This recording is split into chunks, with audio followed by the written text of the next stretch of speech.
Hi, I'm Annie. Contact information is in the description. So today I want to talk about long-term goals, playing the long game, looking at the big picture over time. So I've noticed within myself and also from talking to a lot of clients that we pretty much all understand that it's important to create short-term goals, medium-term goals, and long-term goals. But the thing that most people neglect is that long-term vision, like slow progress over time. What can you accomplish in a year or 5 years? And I've definitely noticed that in myself, especially when I was younger, really neglecting the bigger vision, being uncomfortable with slow progress. But as I get older, been around the block a few times, I've really started to embrace that idea of slow progress over time and checking in more frequently with what has been the long-term progress over the last year and what might I accomplish in a year, rather than thinking about what can I accomplish in 14 days or what can I accomplish in 90 days. I love 90 days. 90 days is an amazing length of time for habits. You know, our attention spans are so small that for a lot of people, like 90 days is long term, because a lot of people, they get really excited and focused on a goal and they want to know what they can do within a week or 2 weeks. So 90 days is great. But you can push that even further and look at progress over 1 year or what you can accomplish in a year. During the pandemic, like a lot of people, I got a little bit less fit and I gained some weight. We had this thing in our household that we called last meal, and we did it pretty much every day for a while there in 2020, or like every 3 days. It was just this phenomenon where every morning when you wake up, before you open the headlines, you don't know what it's going to say. And there was all this crazy stuff happening, just like new shocking surprises every single day during that really intense time period of pandemic. And so we had this joke around our house that we should eat our last meal because we don't know what's going to happen next, or even if we're going to be around tomorrow to see it. I had been on a pretty strict routine of really hard training with running and strength training and really disciplined with my diet. I found that a low carb diet works best for me, but everyone's different. You really have to choose the approach that's in alignment with you. And so some of this stuff might resonate and you might hear some ideas in this video and think like, yeah, that would work for me. I'm gonna give that a try. Or you might think like, that's not for me. That's not the right approach for me. And that very well could be true. You know what is the right approach for you. But so we would eat these last meals, like lasagna or enchiladas or,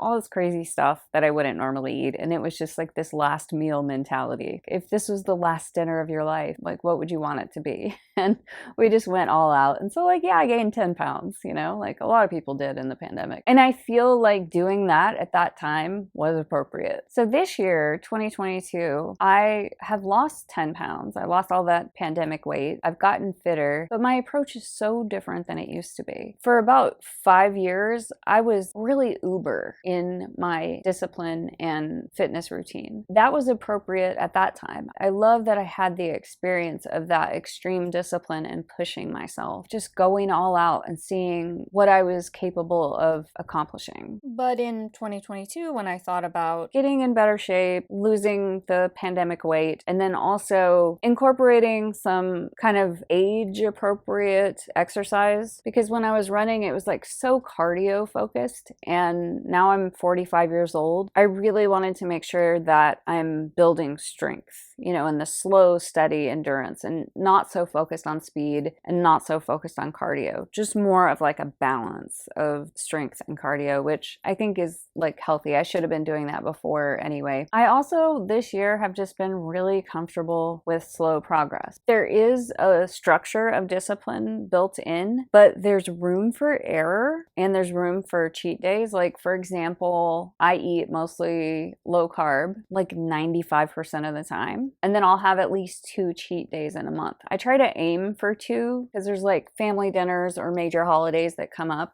things like 4th of July, where I'm definitely gonna eat corn on the cob and, probably have some strawberry shortcake or something like that. Thanksgiving coming up, I'm definitely gonna eat all the things. Try to factor in 2 cheat days. And if sometimes sometimes 3 comes up, then it's no big deal. I don't stress out about it because I know that most of the time I've got this really good, solid diet in place that I'm comfortable with. It works for me. It feels good. So I don't stress out about the cheating. I also don't stress out about weight plateaus. Sometimes the weight loss stalls, and that's perfectly normal. You can add some more exercise or be more disciplined about your diet if you want to, or you can just wait it out and just say like, that's how these things go. So it took me 6 months to lose 10 pounds. And in the past, that would have been really disappointing to me because that is like really slow weight loss. It's really slow and manageable. And there were also like a lot of plateaus. There were even like some months where I didn't lose a pound that month. And there's a lot of going up and down. But that stuff has not bothered me as much because I know that I'm looking at the big picture and I am continuing to lose weight and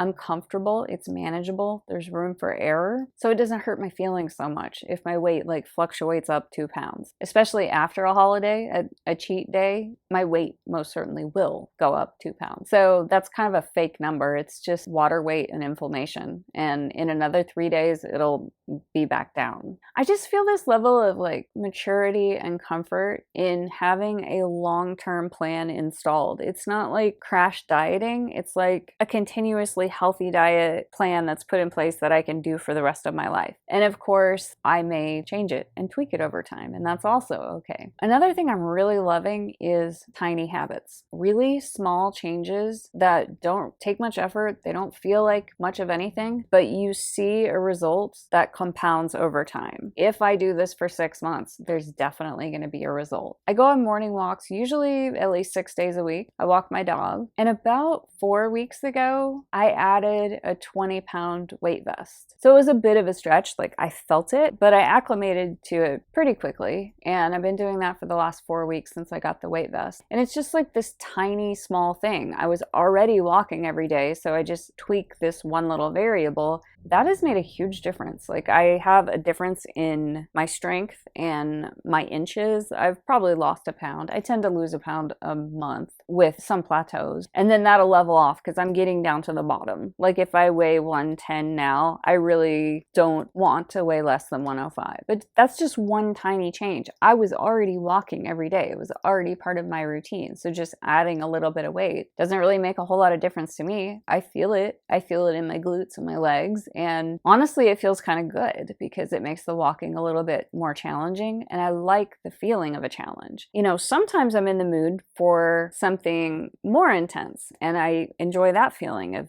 the really intense working out. But more and more as I get older, I don't want that all the time. Like maybe every once in a while. It's also this understanding that it's not necessary. It is not necessary to be uber in order to be fit and keep up, you know, this fitness routine. It's fun to have periods of time, seasons of your life when you do get really intense, but you don't have to go all out, balls to the wall all the time. It's just not necessary. And it's also like over the long term, not really sustainable if you're attached to being really intense, because there will be times in your life where you need to back off. You need rest and recovery. Another thing that I've been doing is planking every day. So easy. Like pretty much anyone can plank for a minute. Or, you know, you start at whatever your minimum is. Maybe when you start, you can only do 30 seconds or whatever, but pretty soon, easily you can do a minute and then you can do 90 seconds and then you can do 2 minutes. It's 2 minutes of your day. It's not a big deal. Pretty much everyone can do that unless they have like a hernia or some other injury that prevents them from doing it. So I had been planking every day and writing that on my calendar, and then something happened and I don't even remember what it was or when it happened. I'd have to look back through my journal because I do keep track, but somehow I just stopped planking every day. I don't know when that happened, but anyway, I started that up again. I'm just loving how easy it is. You see really visible results over time. It makes a huge impact, and it's just like 1 or 2 minutes of my day. It's not a big deal. The other thing I did is add extra time to my walking. So I walk my dog. He's 12 and a half years old, and I walk him the 6 days a week. My partner has a dog who's 2 years old, and she does not have good leash walking habits. And I really want to make sure that she's polite and professional on the leash because my dog's getting older and older. And I think about when he's not around anymore, just how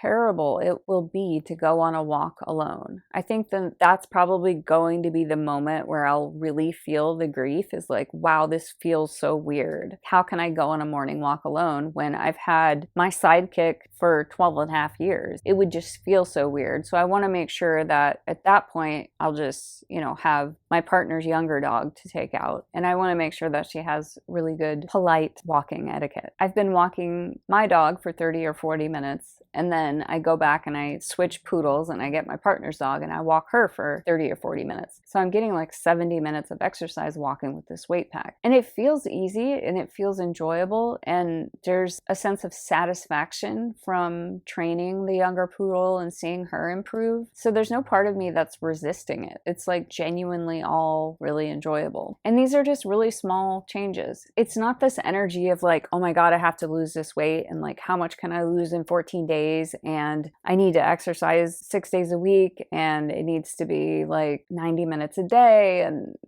I've got to, hit all these benchmarks and be really intense. It's none of that energy. And there's also none of the energy of, oh my God, I had a cheat day, or my hormones were crazy today and I caved in and I ate a cupcake. It's all ruined. All my progress is ruined. Like, it's not ruined at all because we're talking about progress over the course of a year, and it's slow and it's steady and it's consistent, and that's perfectly okay. I think when I was younger, I just wanted those quick results so bad. And that energy of wanting quick results prevented me from being consistent. So anyway, that was a goal starting out in January, was to lose 10 pounds, and I did it, and it took me a really long ass time, and I'm totally okay with that.